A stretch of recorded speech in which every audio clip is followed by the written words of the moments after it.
great. Thank God I can see it this time.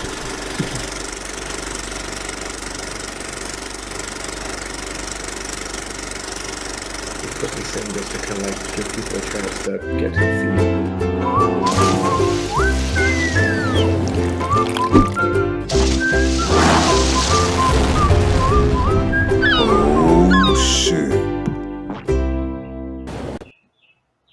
Hey everyone, I'm Freddie Laker and welcome to another episode of Oh Ship.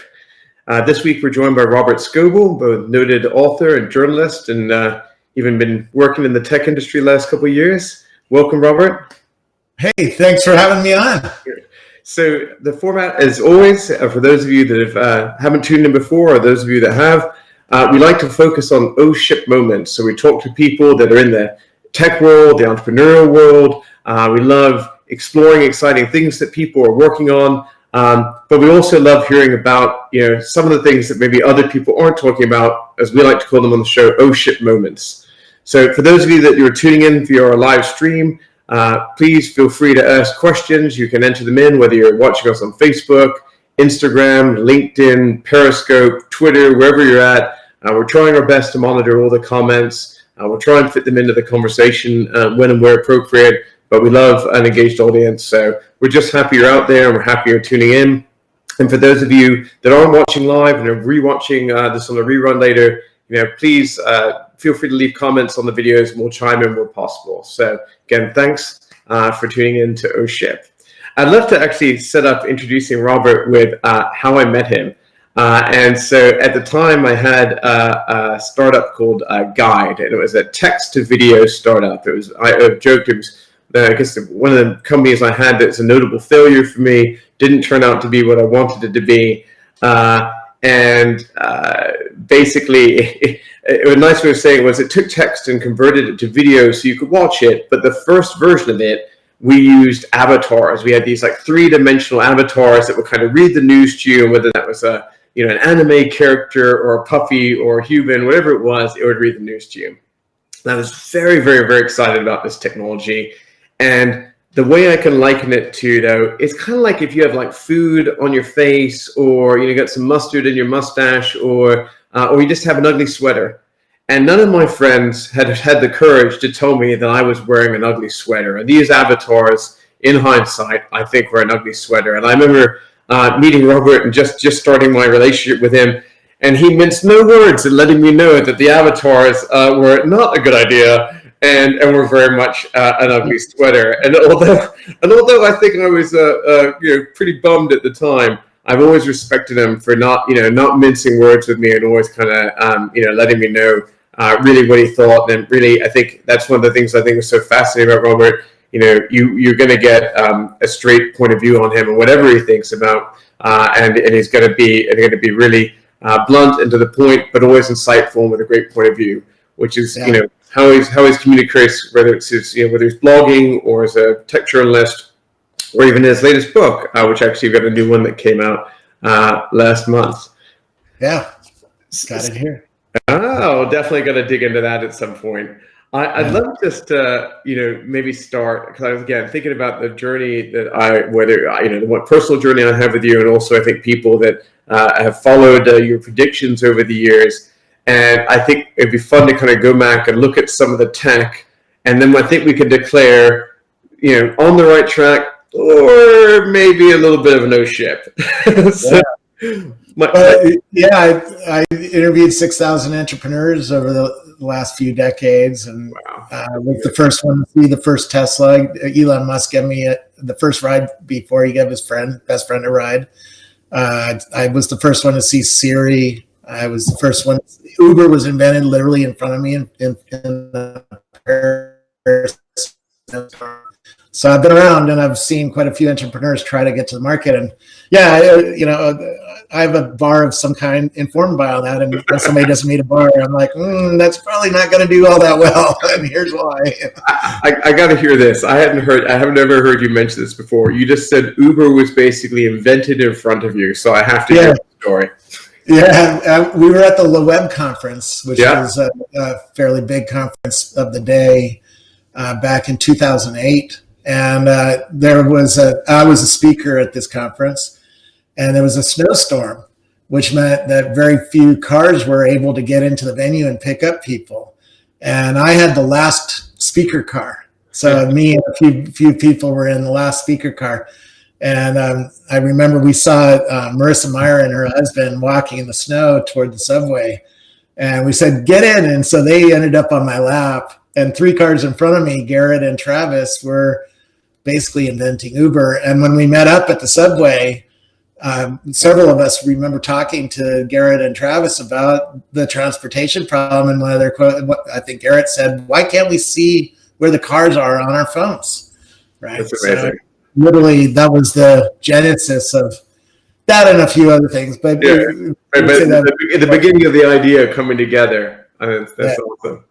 And then again, another one, Elon Musk. What do you think of the Tesla the first time you went in it? I mean, this was probably pre-release prototype. I mean, what was your reaction then? Well, I was at dinner with Jason Calacanis, who's a famous investor now. He's one of the best investors in the space, and we were having dinner at some Santa Monica restaurant. He was like, "Oh, I think my friend Elon just got his new car." And I was like, "Well, call him up and see if he did." And 20 minutes later, he was at the restaurant going, "Hey, I just got my car. You want to go racing?" And we raced Calacanis' Corvette, and I was live streaming it on a Nokia phone. That was also back in the late 20s, in 2008, something like that. And I had 2,000 people watching on my Nokia phone as we raced Calacanis' Corvette, and my producer was in his Corvette. And it blew it away, right? So I fell in love that night with the Tesla. Now I have a Tesla, so it's and I have some stock in the company too. So full disclosure. That's promote away. That's awesome. Oh my God. You can't promote Elon. Elon's, all you're going to add is a grain of sand to the beach. I don't know why I get so much amusement out of this, if it's just the marketing guy in me or not, but I just think calling a boring company is just genius. He's brilliant at it. He's the entrepreneur of our day, right? I mean, when I was growing up, Steve Jobs was the entrepreneur of the day, but Elon is the best on the field at the moment. And we could talk we could make this whole show about what he's going to do with Tesla and how he's going to rip apart Google Maps and Apple Maps and the data that thing is collecting is just incredible. Wow. And when Starlink finally goes live, I mean, the amount of insight they'll have then, I mean, damn near controlling will probably be the future backbone of the internet is pretty wild as well. The book I just wrote is about 7 industries that are going to be radically changed by spatial computing, which is autonomous cars, robots, and augmented reality glasses. Very nice. HoloLens. But these are about to get really small and appear something like these eyeglasses, right? I just saw the patent from Apple. They've gone public. They're obviously, I mean, it's been rumored they've been working on it for a while, but there's another patent out. Oh, many patents now. We've been covering Apple for a decade now on patent streams and companies that they're buying and all sorts of stuff. So we could talk about Apple too. My best friend was one of the 12 guys who built the iPhone, and he's given me a few fun stories to talk about ship moments. How many years do you think it'll be until they come out with a pair of glasses? If you just guessing between friends. They're aiming at 2022, so okay. two more years. Will it slip to 2023? Maybe. Will it come out early? Maybe. It's somewhere in the next 24, 36 months. Yeah. And so I can't help but tease you a little bit on this. One of you famous / infamous photos of you is of you declaring you would never take the Google Glass off for a year, and you in the shower wearing them. Google Glass was an interesting product. Yeah. I should have unboxed mine. It's down in the garage somewhere. But it's a small, little, tiny screen. It doesn't do nearly what is about to come out with these devices in terms of augmented reality.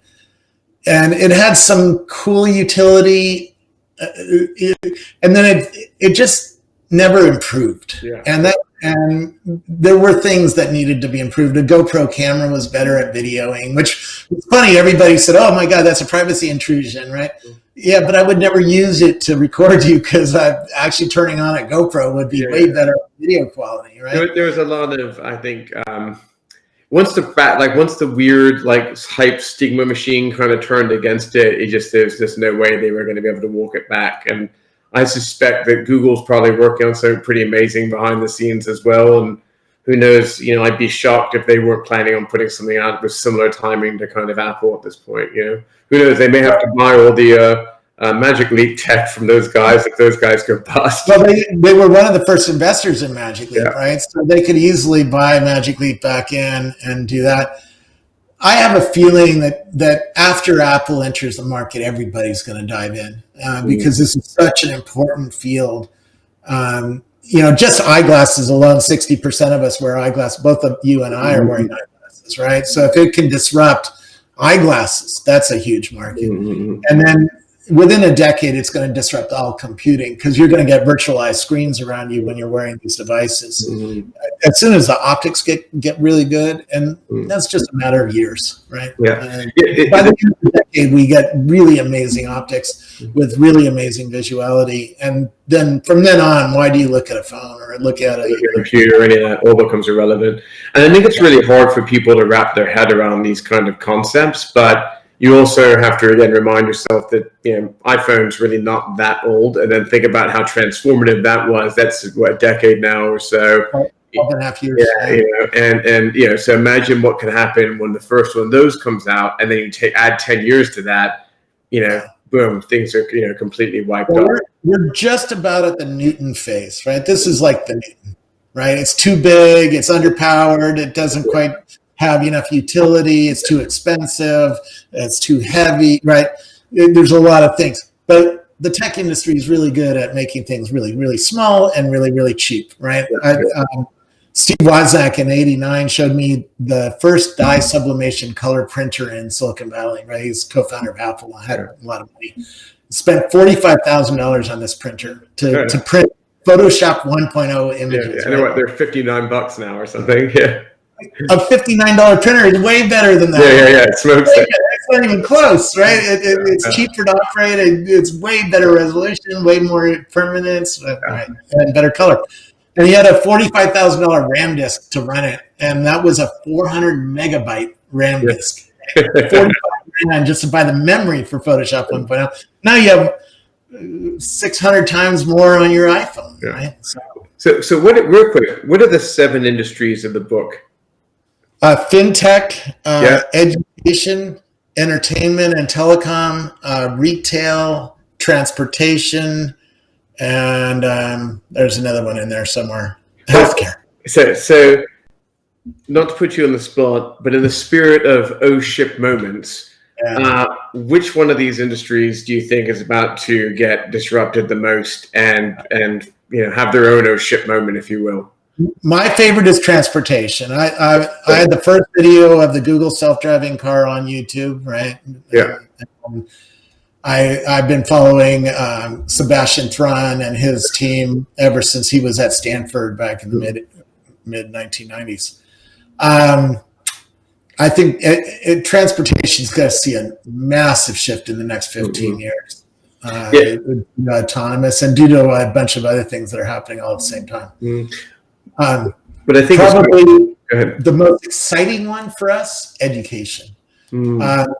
Just a few weeks ago, I walked around a virus in a VR app called Nanome with a bunch of scientists, and they were teaching me how the virus worked. And we were actually seeing the peptides in the virus and seeing the chemical structures, and we could actually adjust the chemical structures, and we could actually bring a drug molecule in and see how a drug molecule attached to the virus and how it might actually work. I wish I had tools like this when I was in school, right? Do you think that with education is what's the word I'm looking for? It's so you've got one side of education's transformation where you've got kids and youth involved who can move at the speed of light and adapt in a way that the rest of us can't. And then simultaneously, you've also got a really underfunded, quite challenged industry with that's connected back to government and things like that. And so it's like you've got this opposing force that is going to restrict innovation. So I think to your point, I'm excited for it like you are. I'm inspired by what it could potentially do for our youth, because I strongly believe, that education is the most powerful thing we can do to transform the world we live in. But I'm also the most concerned for it in terms of not moving as to the expectation of our dreams, perhaps. You know what I mean? It has to move fast for the workers that are going to be put out of work by the forces of automation, right? 1.3 million truck drivers. Let's be honest with those people. That those jobs are going to go away in the next 20 years. Yeah. Right. There's going to be I can't see a world where a trucker has a job in 20 years because the autonomous truck is going to be way cheaper than they are and way more accurate and way less accidents, right? Eventually. Certainly 20 years from now. So, how do we take those people and retrain them for new work? There's lots of jobs on my side of the industry, right? AI, computer vision, and augmented reality, entertainment, and all sorts of stuff is coming. Lots of jobs there, but you have to retrain people and give them a fair shot at the wealth it takes to retrain, right? To learn to be a programmer, I met a chef who used to be a chef, didn't have any technical skills, went to a school here in Silicon Valley called Silicon Valley 42, learned to program in a year, but he had a year to take off of his job and not worry about putting food on the table. And he was in a school without any school teachers that was free, right? And they learned by doing the curriculum and learned by teaching each other step by step how to program. So it's possible. I know it's possible to take a truck driver and make him a programmer. And people who say it's not possible, they're lying to you, and they have not looked at actual real world cases. But like you said, we need a complete shift in how we teach people in the world. And luckily, the virus helped bring us there. They told me January 1st, my school is going to be closed, and my kids are going to be taught on Zoom and with all these digital tools. I would have looked at you like you were doing the drugs, right? It's interesting, actually. So one of the hardest things, and I haven't written a book, but I'm working on or about to finish actually a 50+ page white paper that's about doing business in the post-pandemic world, which hopefully comes out next week if everything goes on track. But what's so challenging about right now, and I think, and again, I'm sure you're trying to navigate this as well, is there's so many different forces that are going to impact all these different things simultaneously. So it's like, and I think a lot of them triggered by COVID, you could argue that an entire group of people that would have never, ever adopted digital technologies to change the way they live basically were forced to. And so, there's a study out that says that I think it's if you do something for 56 days, it becomes habit, and then that reflex that we have to kind of rebound to old ways and behaviors goes away, and you adopt these new behaviors. And funny enough, COVID, by putting so many of us on lockdown for 2+3+ months in some cases, actually is creating these new learned behaviors. That's having all these impacts, whether it's changing the way we shop or changing the way that we consume media or whatever. But you could argue that it took people that were digital laggards and go, hey, maybe they're not going to be programmers, but they're like, I'm comfortable getting online. I'm comfortable doing things on video. And so maybe those people now will get exposed to this education. The areas that I get nervous about, and it's funny, and I don't think about transport as much as I do. I think you're correct in assuming that'll probably be the most disrupted. I spend an enormous amount of time working in the retail industry, typically doing interim leadership roles there, and obviously that whole industry is being blown up right now. Right. I recently worked on companies like Lord & Taylor, and just the impact obviously on their business with their large retail footprint is pretty significant. That whole industry though is going to have to rethink the way they work, but it's still going to kind of work the same way. We're like I feel like the whole transport industry, when you start taking literally people completely out of the equation, and we're talking how many million drivers are there in the US? 3 million, 10 million? 1.3 million truck drivers. 1.3 million truck drivers. And that's not counting all the taxi drivers and all the Uber drivers, Lyft drivers, right? So There's a lot of people who make their wage off of transportation, and so that's going away. My best friend just took a executive job at Walmart, so I've been focusing on retail quite a bit, and in the book we have a whole chapter on it. If you go into an Amazon Go store, you can walk in, grab a bag of chips, and leave, and it charges you automatically. There's hundreds of sensors around on the ceiling that are watching everything you do inside that store. And Walmart has a similar store for an entire Walmart. So imagine going into Walmart, it's like 60, 70, 80,000 square feet, something crazy. Yeah, imagine taking a TV, putting it in your shopping cart, and leaving, and it charges you automatically, right? Amazing. How many years that is away? Is it 2 years away? Is it 5 years away? Is it 10 years away? But sometime in the next decade, that's coming, and they're going to put quite a few people out of work there and change their jobs, right? Yeah. So, you start wondering, do the service jobs become about servicing the machines or cleaning the cameras, or is it just cleanup and custodial and things? But even that could be roboticized. Or are you sitting in a remote call center helping out multiple stores, right? Or watching multiple robots and jumping in when something goes wrong or somebody needs a part or something like that. I don't know. When I talk to the people in retail, they're seeing deep disruptions coming. And also, why do we even need to go to the store if we have visuality on our glasses? If I can see a thing like this cup, why in 3D, and I can grab it and rotate it in my augmented reality glasses, why do I need to go into a hardware store to buy this like I did? Why can't I do that on Amazon and have it delivered in an hour, right? Everybody in society just got used to buying things online. But usually we're looking at a little 2D picture and trying to figure out, is that a cool cup or not? I don't know. When you're wearing glasses and you're seeing it in 3D on your kitchen counter, and it's really high resolution, and it matches the physical product. And by the way, when the physical product comes, the augmented reality glasses could add meaning on top of pictures or teach you how to use the product right on top of the product. So all sorts of stuff is about to shift like this, right? What do you think? So but I'm seeing them in the lab, right? So I know they're coming. They're coming within 24 months, 36 months. Wow. Right? So AR, I think, I've debated a lot over the years, kind of the people talk about VR, they talk about AR. Augmented reality, so you can see the real world, but you can see objects and things like that, in meshed with reality. I think it's got certain applications that I think are more relevant to a functional benefit, because you can aid yourself in the real world.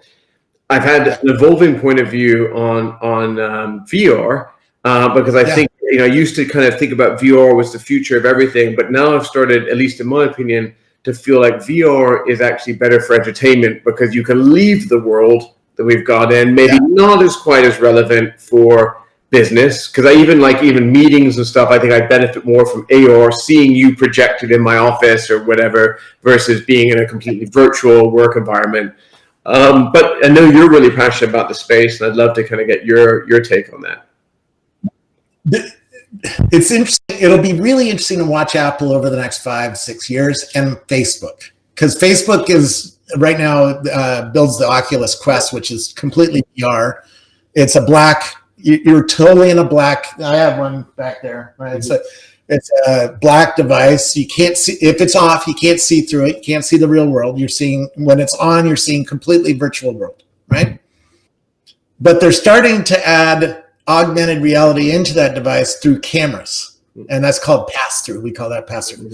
So the cameras are imaging the world in 3D and then passing that into your visuality, into your. Now, I know I've seen Facebook's strategy document for 4 years from now, and they're heading toward glasses that do both VR and AR together. Wow. We'll see if they can get there in 4 years. It might take another 4 years, might take 8 years, right? Yeah. But certainly by the end of this decade, we have a pair of glasses that does VR and AR together and does it very credibly and lets you seamlessly go from the real world into a completely virtual world and back again. And right? and preferably doesn't make you look like you're in Tron or something. Yes. No, they're going to be glasses like this size. Yeah, exactly. Yeah. Now, Apple is starting out with glasses, and they're saying, well, 60% of people have to wear glasses like this. These cost $1,500, by the way. They're titanium glasses. They have the bleeding edge of lenses and stuff like that. So let's go after eyeglasses. Let's start with eyeglasses and just keep adding features onto them. Yeah. The glasses that Apple's building cannot do true VR. In other words, the field of view might not be 100 degrees like an Oculus gives you, right? And it might not immerse you the way VR does today. And that's what you're talking about. When you wear VR and you're playing Beat Saber, you're completely immersed in a virtual world and you forget about the real world, right? So the glasses probably can't do that, but they can give you a little taste. And 5 years from now, you'll get a pair of glasses that does do immersion and does turn off the sky and does do some of the magic stuff that we're all planning on. But it's going to be 5 or 10 years.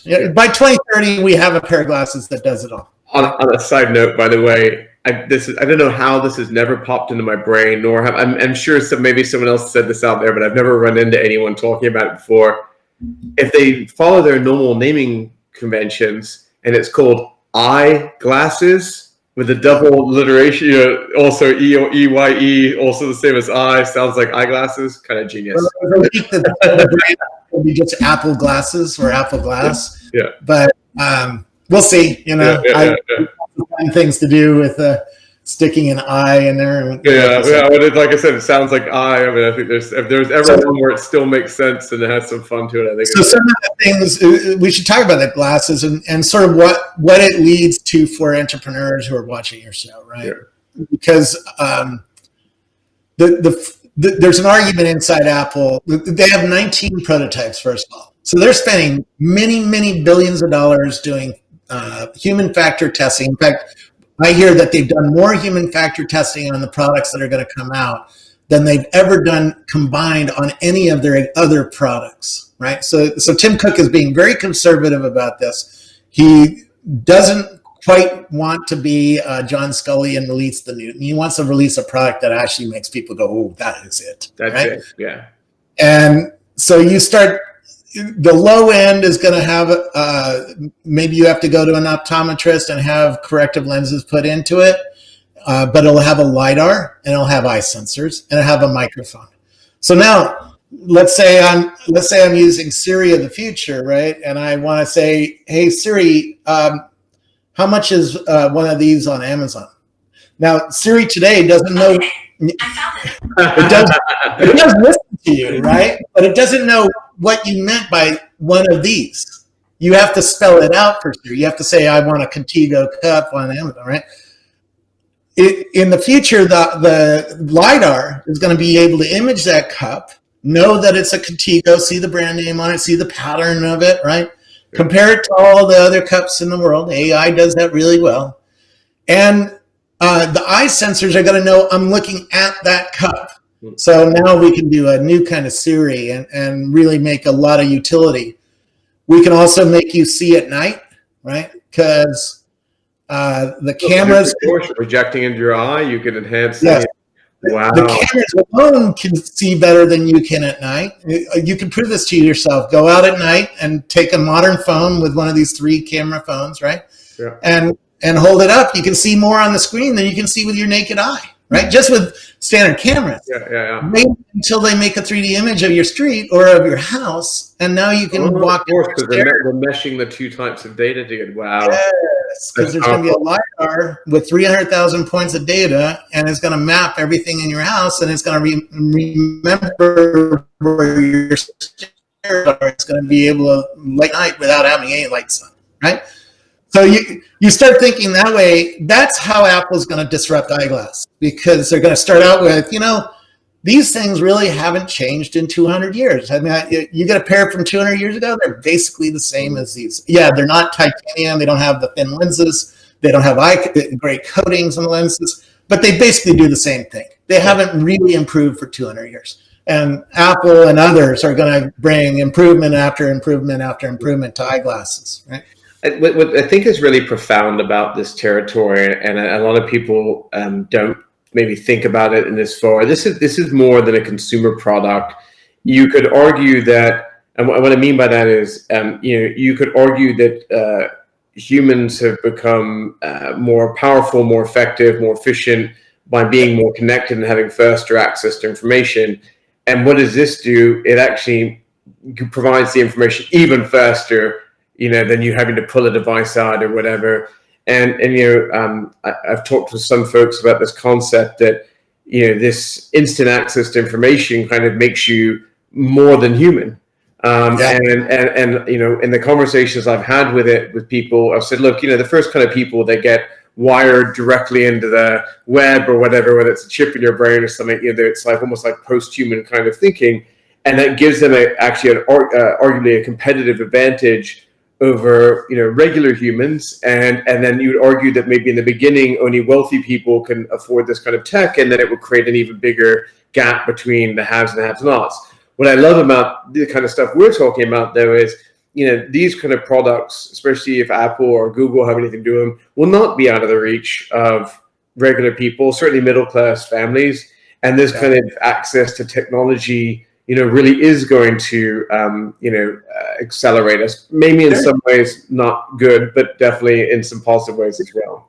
There's 800 million people who can't read, and they will be able to use these glasses and use them very effectively because it works the way our hand works, right? Grabbing a physical thing, looking at a physical thing, interacting with a physical thing. It's the same as doing it virtually with a virtual thing, right? And love it. I've seen this over and over again that people take to VR or AR very quickly. Where when we got our first computers, I had to look at a book and learn how to type in a command to copy a file or something. Yeah. And so you're going to see rapid growth of these eventually. There's a lot of resistance because it's computing that's on your face and it's very personal. It's much more personal than holding a phone in your hand, right? This can be fairly cold and fairly generic. Something that's put on your face has to actually fit on your face very well and look in a certain way, and communicate with other people in a certain way, what you're about, right? We all choose our eyeglasses very carefully to make sure that we are communicating something about ourselves, right? And a certain task. If I'm playing sports, I'm wearing different glasses than if I'm looking at a computer screen, right? It's a crazy exciting time. I'm going to ask one more question, and I think we'll close it out for today. I have a feeling you and I could sit here and talk about this stuff for hours on end. I can easily tell, and as we have done in other situations, frankly, over dinners and stuff. If you had to think about, again, I'll use a personal reference here. Guide, that startup again that we originally met over. A huge part of my bet when I put that tech out was I believed that smart TVs were going to blow up really big, and I thought people aren't going to want to consume news passively on their TV. How can they want to take the news that they read on their phone, how can they consume it passively through their smart TV? And that was kind of the idea. I bet the whole business around, because I thought Google was going to come out with it, and Apple was going to come out with this Apple TV. I was wrong by 2.5, 3 years. That was bad, right? So if you were to, that was definitely an oh shit moment for me, and a very big and painful one, frankly.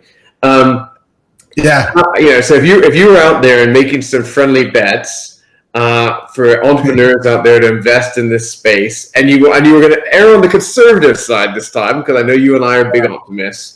When do you think, where do you think VR is? Let's start with VR. Let's separate VR and AR, because I think we're coming out of the trough of disillusionment right now. I think we had a crazy hype. It crashed pretty hard. When you're talking about entrepreneur, and know this as an entrepreneur, if you're too early, it's the same thing as being wrong, right? Yeah. And timing is a huge issue for entrepreneurs. If my friend had a photo app just before Instagram, and he wasn't Instagram, right? Yeah. And it took a couple more months and a better developer team, right? And so you can see winners and losers are decided by sometimes months, right? Yeah. And most venture capitalists, you know this, give you cash for 18 months and they want to see real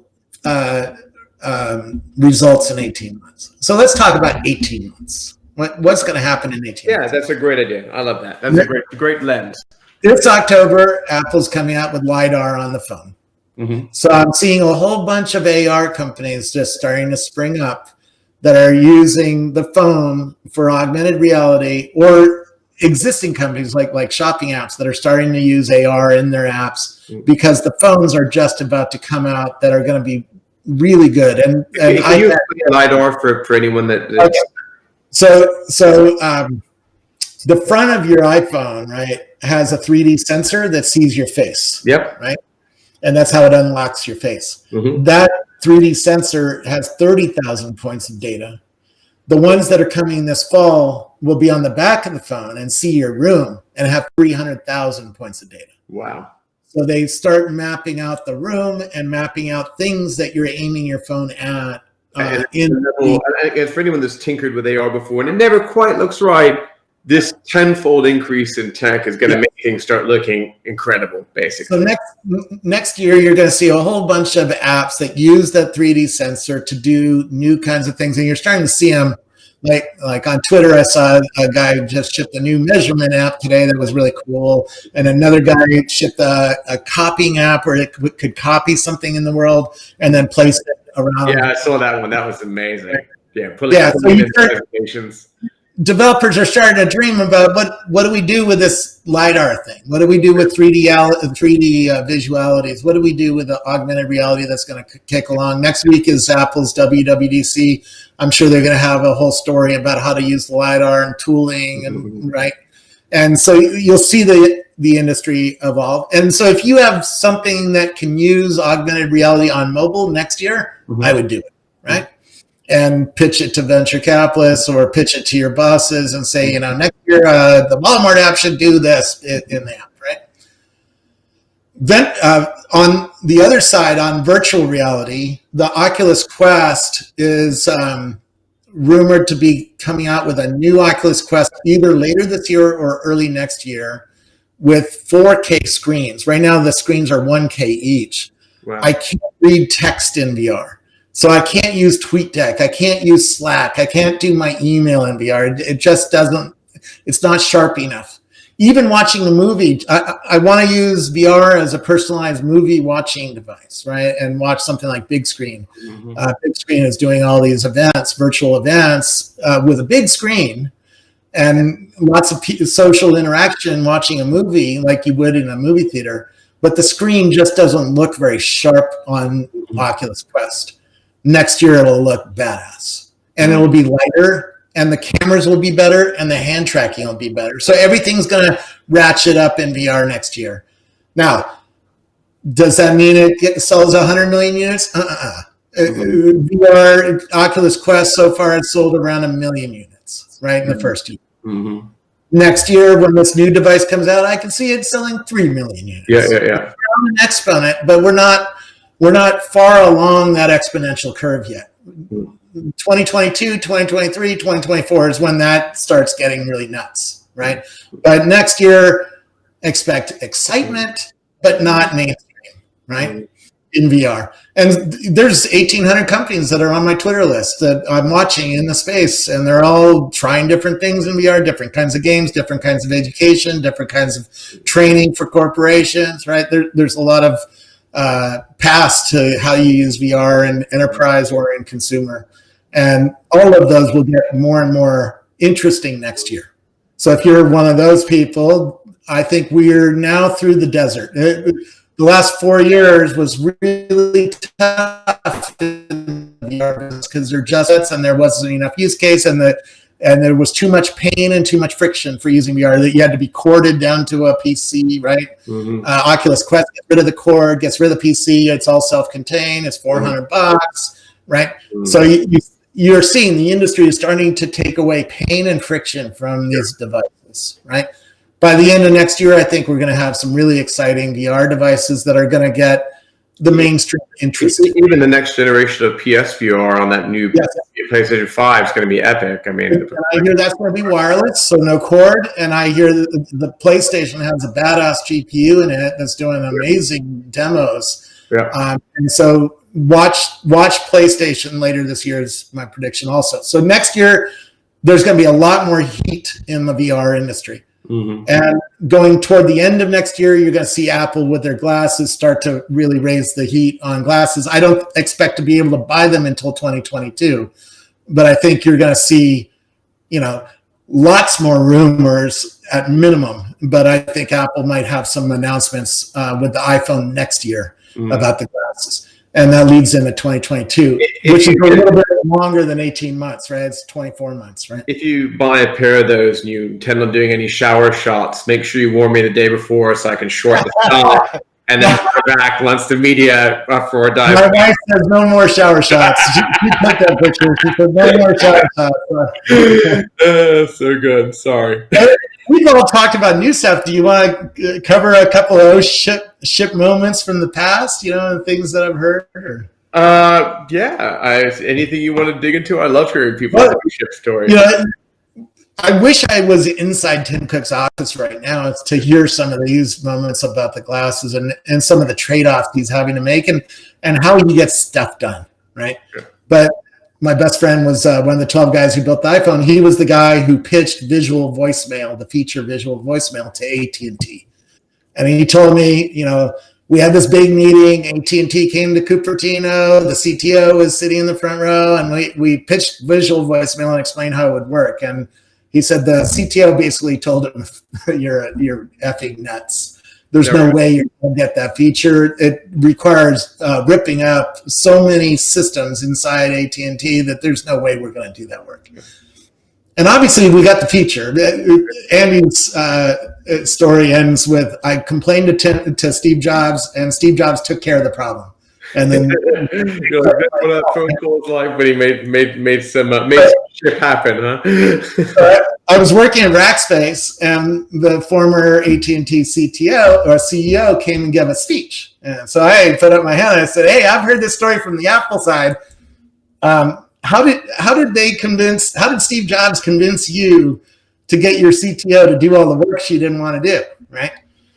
And he said, "Oh, I love that feature because I got a 5-year exclusive deal from Steve Jobs for that one feature." Wow. Which turned into billions and billions of dollars for AT&T, right? No kidding. So basically, that was his big negotiation point to get that exclusivity deal for years. Yeah. And that's what the movies don't get about Steve Jobs. Obviously, Steve Jobs had magic like that because he did that over and over and over again, got things done. But he had the dictatorial ambition and persuasive powers to convince people to do multi-billion-dollar things at the end. And he said it's going to cost you $100 million to rework all your systems, but I'm going to give you an exclusive for 5 years. That's amazing. I never heard that. It's really cool. Yeah, and so that kind of deal is happening at Elon Musk's office right now and other places, right? And we'll see the results of some of those meetings in 2, 3, 4 years, right? Love it. Got any more gems like that? Oh, let's see. Microsoft.net. I was leaking about .net. I met Bill Gates at a Convex party, and I met him the night he bought that Leonardo da Vinci Codex, which he has a room in his house for, right? It was the largest art purchase of the time, and I met him the night he bought it. And I was like, tell me what you like. Why did you buy Leonardo da Vinci Codex? I like the guy. And I couldn't get him to talk about it, right? He was like, it was just a thing of mine. I don't care about that much. I just it's something to do when you're a billionaire, and so I switched to, well, tell me about the future compilers. And And he told me about these just-in-time compilers. This was back in the 90s, right? Mid-90s, right around Windows 95. Windows 98, I think, had just come out. It's like, oh, these just-in-time compilers are so exciting. They're going to make programming easier, blah, blah, blah, blah, blah. And Java is one of these just-in-time in .NET. And .NET shipped sometime in 2000, right around 2000, right? I found out later after working at Microsoft that they couldn't decide on the name, and the name was so weird. They decided on the name the night before they announced it. Right? That's like a drinking game. Yeah, which is why a lot of people who work at companies like this, they have a saying: we don't want you to see how the sausage is made, because a lot of times there's a lot of ugliness behind the scenes, how things actually get done. And somehow it all happens. And if a product is successful, everybody thinks it was a glorious process. But often you hear these stories from inside the company.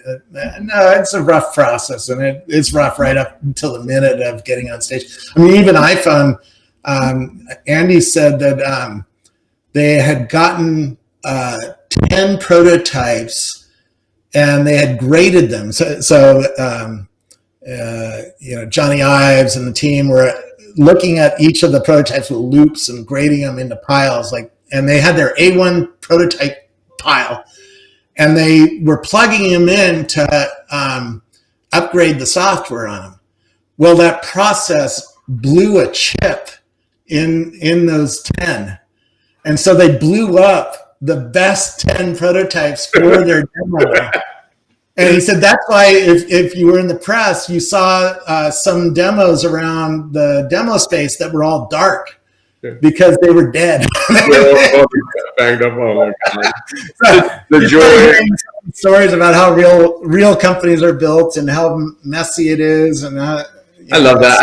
I think that's like I said, I love at the beginning of the show, I love celebrating that. I love the learning from failures. I love when it goes all wrong.